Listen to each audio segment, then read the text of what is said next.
What's going on, everyone? It's Sean from Barbell Built Body, and today I'm going to be talking about my last training plan. And so I posted on my Instagram a little bit ago just a post of my training plan, which I'm going to post in the description below, so you can follow along as I kind of walk through it a little bit. And basically, people wanted to see what I was doing. So one of the things you'll notice right away is there's no pressing movements, there's no pulling movements. And all my squats are front squats. So real quick, the reason we find this, and this is what you get when you have a coach, aka if you come to me, hire me to help you, train you as things come up, we adapt, we mix stuff up. So this plan was written obviously specifically for me. No pressing, the reason was I had a bench accident on the 16th of July. Basically did some AC joint issues or damage. But what happened, basically, I was warming up to my top single. I was at 335. I was shooting for a top single that day, like 355. As soon as I unracked the bar and started bringing it down to my chest, heard a pop in my shoulder. Felt like a knuckle crack, like when you crack your knuckles. Was able to press it up, put it back in the rack. It was just kind of like, that was weird. Did the dumb thing and decided, I was like, oh, well, like not in any pain. Like that was just kind of a weird fluke thing. Let's throw on another 10 pounds, keep working up to a top single. And same thing, as soon as I unracked it and started bringing it towards my chest, heard another pop in my left shoulder. Just brought it down, a spotter bar set up, brought it all the way down to my chest, kind of like collapsing, and then it hits the spotter bars, climbed out. At that point, basically, I knew something was wrong.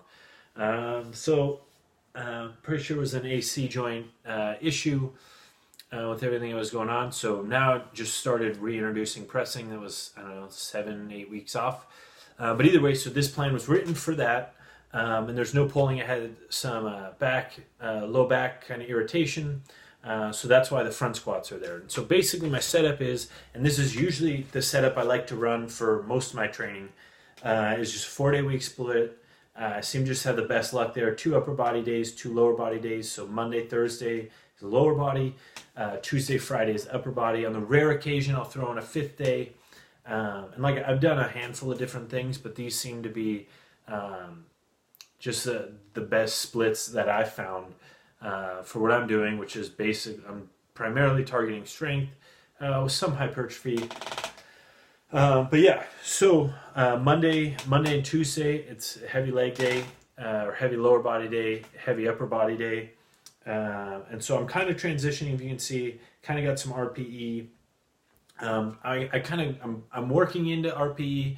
I'm still not using it exclusively, so I do have like intensity or specific weight numbers I like to hit. So RPE is rough, and oftentimes, like on the front set, like for Monday for front squats, can go maybe even closer to 10 RPE, to be honest. But like I said, kind of working on that. And then if you'll notice, so it's pretty low volume. So front squat, split squat, and then calf raises. So I just don't seem to, I feel like I'm trying to go for strength. I want my sets being super quality, and then obviously you can see I kind of do, so for split squats, 3x5, then 2x8, then 2x12. So on each of those, I'll drop 10 pounds. So I'm using 70-pound dumbbells at first, then I'll go to 60, then I'll go to 50. But yeah, after that, by that time, honestly, like, I'm kind of trashed, like my legs are tired, and I just feel like the quality's not there. Yeah, I can do a ton of volume. Obviously, I could come from a cycling background. That was all I did. I rode hundreds of miles. But I just feel like the quality for like strength building, even for hypertrophy, I just feel like it starts tanking. And I don't need to paralyze myself. There's no point in doing that much volume. So if you see, like I know my program, you'll look at it and you're like, there's a joke, that's a lot of low volume. Well, it's written for me because this is what works for me.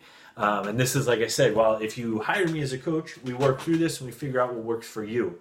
And you can try following this plan. Like I said, it's a complete toss-up whether it works. You'll probably have some sort of results depending on what you've been doing. But this was written, like I said, for me. And then Tuesday, same thing. My main target, since I'm not benching, is pull-ups. That was like my main exercise. So I kind of do some heavy ones, 3x3, and then I go down to body weight, underhand grip just to mix it up, because I usually am always overhand pronated usually closer to a wider grip for pull-ups. So I threw that in there. And then kind of just hammered the pulling, single arm rows, chest supported rows. Rear delts I ended up kind of tossing because I just felt like the quality by the time I hit those were trash, and it was like light weights, just wasn't really feeling it. And then a few sets of hammer curls on Tuesday, regular curls on Friday, and then skull crushers. I was going heavy on skull crushers, trying to keep my triceps as strong as possible while I knew I wasn't going to be benching. So I was able to do skull crushers, so I went heavy.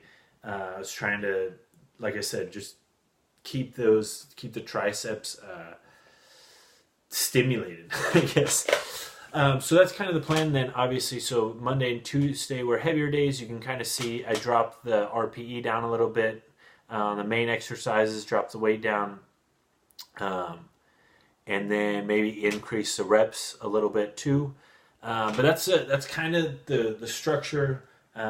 This is kind of what I follow all the time. Things vary. Obviously the reps still vary.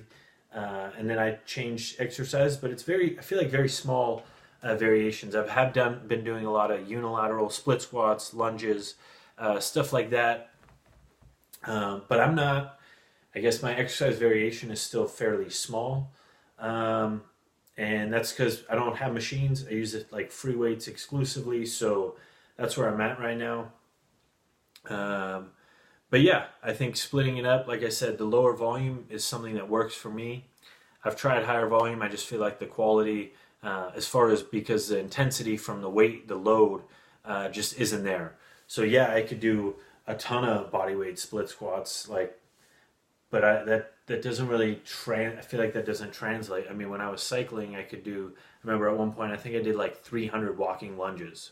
But at some point, I think volume, it's not gonna translate to a hypertrophy benefit, and you kind of just get that muscular endurance to the point where, I don't want to say in cycling there was always like junk miles where the intensity is too low, or you're training but you're not really training. I mean, you're metabolically, you're